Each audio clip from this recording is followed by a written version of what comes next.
Hello there guys, welcome back. It's Joey Tovol, and today's video, this video, because we've done a video already, by we I mean me, myself and I, is apparently going to be one of those videos about Halloween goodies. And a few things. One, I apologise for the lighting. There's very little I can do right now. I don't have the old video camera, and basically this is the lighting that we've got to work with until things are much further along the line than they are right now, unfortunately. And secondly, if anything moves around, I apologise. There's been a lot of spirit activity since I sat down and tried to start this, to the point where there's like a cold hand on my foot right now. It's been mad, and it's oh, and now on this side, and it's nothing bad in this place, but you know, there's a lot of spirit activity. So there we go.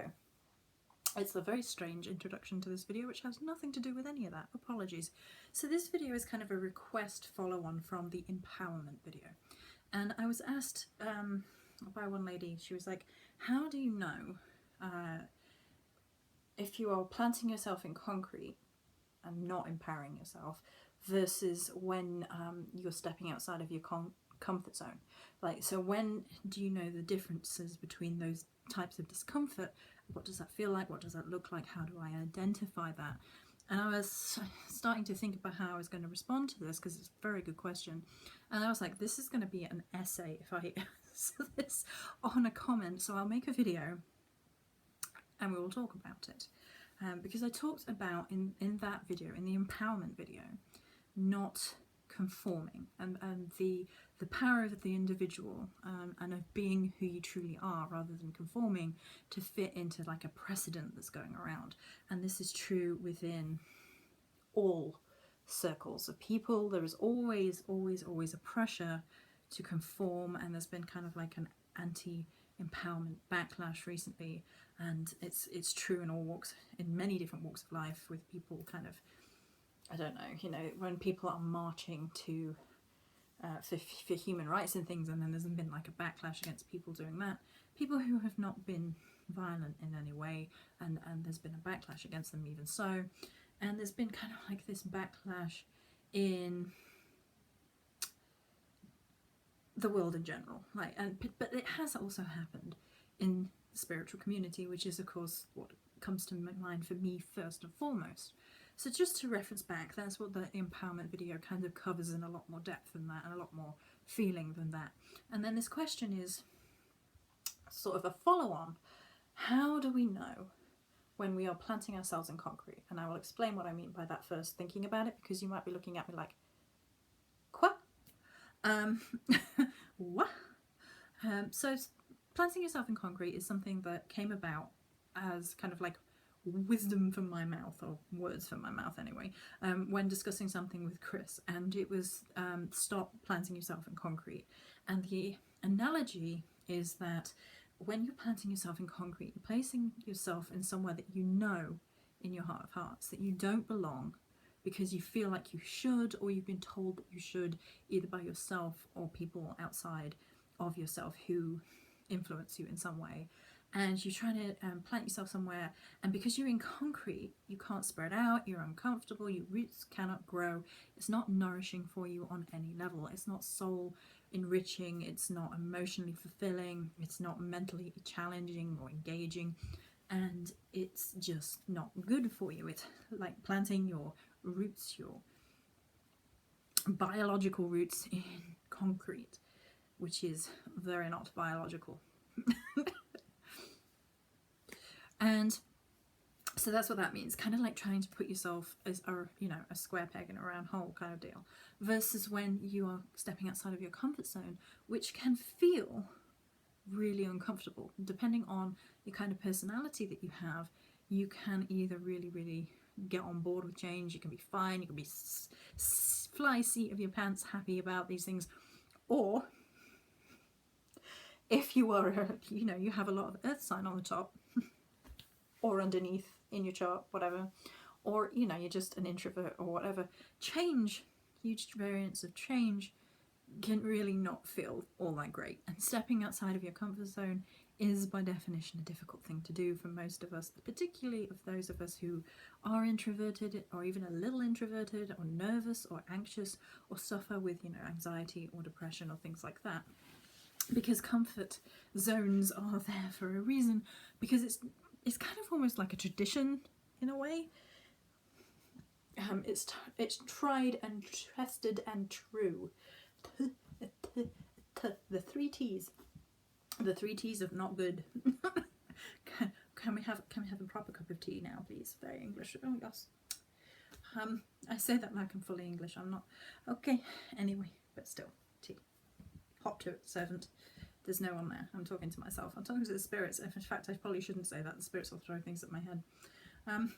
Either that or I'll get spirit tea. I'm not sure I'm ready for that. Anyway, because comfort zones are tried, tested and true, we know what's happening there. We know the inevitabilities of what's going to occur. We're not afraid. It takes the fear element out of things because, oh, I've done this 100 times, so I'm pretty sure what the outcome's going to be, and the variables are only going to be slight, depending on my expectations, versus something which is wildly unknown, and kind of like the fear of the unknown. It's a shadow. It's a big part of a lot of people's shadow work, and it's kind of built into who we are in a kind of like a biological, primal, the way we're wired way, because we're afraid of things that could kill us. You know, there's a reason we all lived in caves and we didn't sleep outside on the savannah, because that's where things that were going to eat us were going to be. Safer in the safe space in the cave. So there's elements of that even in modern life. So we get used to feeling good in our comfort zones, but the problem is with comfort zones is that change requires a little volatility, and if we get too comfortable in a comfort zone, we don't grow. And whilst I don't believe in change for change's sake, I'm a triple Earth sign on top, so unnecessary change ain't happening. But I understand not wanting to completely rock the boat in case you wreck your life. And that, unfortunately, is a shadow and a fear. Kind of basically the same thing, as a lot of shadows are, in fact, fear-based. So, how do we tell the difference? I think, first and foremost, we shall identify what it is that, like I just can't... Okay, spirit. Was that my spirit tea? I hope you guys can hear that. That's noises over to the side there. Okay. Really? We're not done? I hope you guys can hear that on this video, otherwise I sound crazy. Crazier than normal. She's crazy, crazy. Talking to the ghost in the corner. Anyway, butchering Aerosmith. Anyway, so what does stepping outside of your comfort zone look like and feel like versus putting yourself somewhere you don't belong? Okay, I think the primary difference that is between these two things is, one is putting yourself somewhere that you deep down know you're not meant to be, and the other one is doing something which you know you should be doing but you don't want to for some reason. It's kind of basically prioritizing a need over a want, and that's basically what defines these two things. You are told, or you feel, that you want to be in this concrete over here, but you don't need to be, and it's bad for you in some way. Examples: there's groups of people who you feel that you should be hanging out with, and they're all very similar in theme and tone, and this is like an area in which you want to grow in. I'm trying to think of examples. Okay, let's just go with a tarot example. You don't want to really be a tarot reader. You want to be something else. But you're good at tarot, and you've always done tarot, and you feel like you should be connecting to these people who are doing this group for tarot, but it doesn't feel right to you, and you know that you should be doing something else. So, but despite knowing on some level, because we all know deep down what we really truly want, and that doesn't mean that we know everything that we want and we have a life plan, unless we're a #Virgo, which means we might, not if you're a Chaos Virgo. there are lists, but not like, there has to be wiggle room. Spirit touching my feet again. Really? Okay. I swear, this is the strangest video. So we have basically told ourselves, or been told by other people, that we belong in this group. Or maybe, you know, we've been told our whole lives that we should be an architect. Our parents have told us, our parents are architects, everyone at school has been like, yeah, you have the grace to do the architecture and take up the family business, yada yada yada. You should definitely do that. But there's a voice inside your head saying, I want to be a violin player. I want to be a professional violin player, and I love the violin and I'm good at it. And if I really pursued that, I could have an amazing career as a violinist. So planting yourself in concrete would be giving up on the dream completely and carrying on in architecture just because everybody told you to, and not stepping outside of your comfort zone. Additionally, not engaging as a violinist because you're afraid is stepping outside of the comfort zone. Like, no one else has ever done this in my family before. I've never done this. I don't know if I can do this. Oh, I'm afraid. I don't know if I should do this. And all the things that go through the head to try and talk yourself out of something. That is comfort zone thing. That's a comfort zone thing. So the pressure to conform, the pressure to be part of a group, and kind of the putting yourself somewhere where you think you should be, because your parents have told you so, because your friends have told you so, blah blah blah blah blah. That is to do with planting yourself in concrete and being too afraid to become a violinist because you're afraid what could happen, and it's a scary endeavour. That is fear of pushing yourself outside of your comfort zone. Both have a very similar detrimental effect to the soul and the emotional state and the brain and all of it. And there is crossover, like I just, you know, hopefully poorly demonstrated. And these things can feed into each other. It's a very real possibility. It's a very real thing that can happen because, you know, you're thinking you should be in this group, that's somewhere you're supposed to be, you think, you know you're not really, but you're also afraid of doing the other thing, you're afraid of going out there and getting it, because what does that mean if it all goes horribly, horribly wrong? I'm afraid to look a fool, I'm afraid to be wrong, I'm afraid to make a mistake. That's your comfort zone thing, and they can cross over and create a whole unholy mess of shadow and spiritual difficulty, I guess. And that's kind of where the difference really lies. Both of them are kind of a form of deception of self. They both fall into that category of telling ourselves something rather than feeling something, a want rather than a need, like I said. We think we want to be safe in our comfort zone. We know we need to be outside of it because we need to challenge ourselves, we need to progress, we need to go further. Because if we don't step out of our comfort zone, we ultimately become miserable because we know we want more, and that's just a state of the human condition to want more, and that kind of gets a bad rap, wanting more than you have.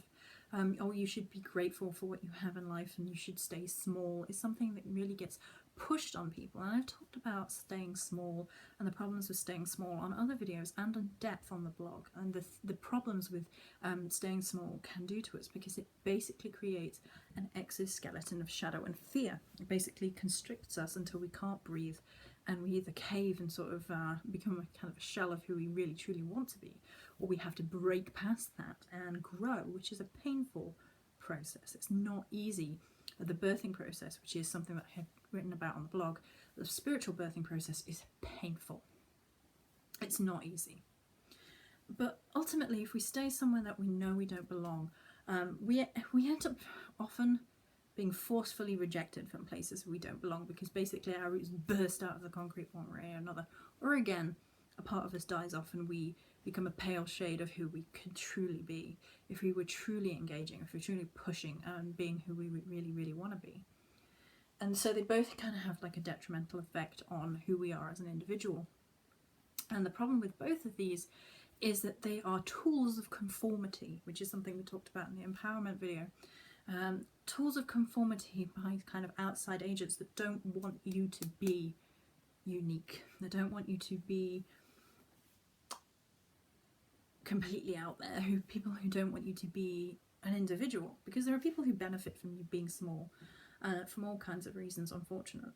Some of them are personal and kind of like jealousy and that kind of thing, and then there's kind of like a social pressure to conform and not be different and not be outside of the box, and there's whole arguments about whether or not that's even possible to be completely outside of the box anyway, unless you're completely living off grid, and places in the world, America, make it almost impossible for people to do that. You know, there are laws against collecting rainwater and stuff, so it's crazy how far basic, you know, government agencies go to stop people being completely independent of state, and it trickles down to all sorts of things. It trickles down into the adverts, the clothes we're told to wear, the food we're told to eat, the TV shows we're told to watch. There's a whole lot of potential brainwashing that goes on to keep people stupid and conforming and not rebelling, because they don't want anarchy. And whereas you can understand the rule of law and justice to a degree, a good degree, you know, we don't want complete anarchy where people can get away with killing and raping and murdering and all the rest of it without repercussion. There is also a really unfortunate pressure to be a certain way. And I think the problem is why, whilst people are focusing on how they physically look, how physically fat or thin they are, and how other people are in comparison and all that, they're looking outside of themselves, they're not empowering themselves, they are kind of enemies with one another. And I was talking to Chris and some others about, you know, sisterhood and a while back, and how I struggle with these concepts of this, because I don't feel like there is a lot of sisterhood, true sisterhood in society in general, because I feel very much like women are pitted against each other. And you can see many examples of this, like when there are affairs, it's always the woman versus the woman, and the man doesn't take much blame, and things like that in media. The big example, of course, was the Brad Pitt thing some years ago. It was team this and team that, and it was just sad. And that kind of tends to happen in all these cases.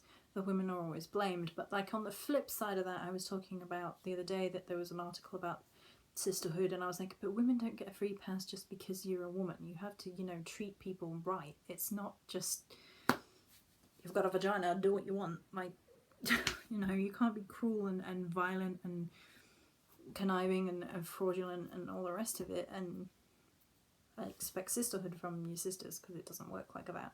And then on the flip side of this weird conformity thing, it's like if you speak out against the way certain things are, you get a whole host of backlash sometimes. And I was talking against overarching themes of aesthetic, which I feel permeate the spiritual circles a lot, in terms of there's a particular visual which is always 99% of the time presented. This is how you should look, this is how you should be doing them. There's a very specific look, and it's a lot in the divination section, where it's the same images, the same text, the same things over and over again. And it's not everybody at all, because there are unique individuals out there, particularly in the tarot services that I can name. You know, I've had readings from Arwen, I've had readings from Nico, I've had readings from Kellyanne, and all of these people are incredible, and they're all very unique, and they all present themselves in a unique way too. There's a unique presentation of all of them, and they're all very true to who they are in the presentation of that. Whereas there is an awful lot out there which feels like it's not the individual. Do you know what I mean? And I was feeling like torn between, can I say that I feel that this is bullshit, versus am I like overstepping like a sisterhood thing? Am I being unfair? And I was kind of like trying to find that within my, like, where is the balance of authenticity and that. And then Chris was like, right, well, why does it bother you? And we're kind of like looking at my shadows involved, which of course shadows are always involved in those circumstances, and feelings of self-doubt and lack of self-worth and so on and so forth, perpetuated by the people in question. So as it happens, it doesn't matter. Ultimately, we can only be in charge of ourselves. We can only be in charge of how we are, how we interact with the world, and how we present spirituality. We can only live as we best see it, and then present that to the world. Living authentically is the only thing we can do to fight back against all the judgments that run through the world. And living authentically is kind of counteracting planting yourself in concrete versus not coming out of your comfort zone. Why? Because both of these things aren't really true to your most authentic self. When you're planting yourself in concrete, when you're fitting into somewhere you don't really want to be, you don't belong, you don't like it, you're trying to do something, be something, appear a certain way for the benefit of others, usually. To fit in, to have friends, whatever it might be, that kind of benefits you, but then deep down you know that that's not really where you're meant to be, and there is probably somewhere else which is much more beneficial, with people who are going to challenge you, help you grow. You will actually be, you know, reinvigorated by people who you're meant to be around. So that's not being authentic, because you're not being who you are truly, and you're not letting people see you, so you're letting your shadow of not being liked feed into that, and planting yourself where you don't belong, versus the shadow involved in the concrete, which is I can't do this, I'm not good enough to do this. And it's not so much about what other people think, although that can come into it, but it's primarily about the sort of deceptions we tell ourselves in order to not go outside of the comfort zone. So I hope I explained that to a degree of satisfaction. I know there was a whole lot of nonsense in this video with spirits and stuff. Sorry about that. And again, sorry about this lighting. It is going to drive me crazy. Anyway, I love you all. Thank you for sticking with me despite the lighting. I hope you guys like the new backing. I thought this was a bit different. I haven't seen somebody with howling, I'm going to say they're foxes, behind me before, so... And stars, the starry-eyed little lady. And then this is a river. So, and mountains. So I hope you guys enjoyed this video. I hope it made a measure of sense. I apologise again for the lighting. Maybe the editing can ease some of that out a bit. So much love to you all, many blessings, and stay flexy.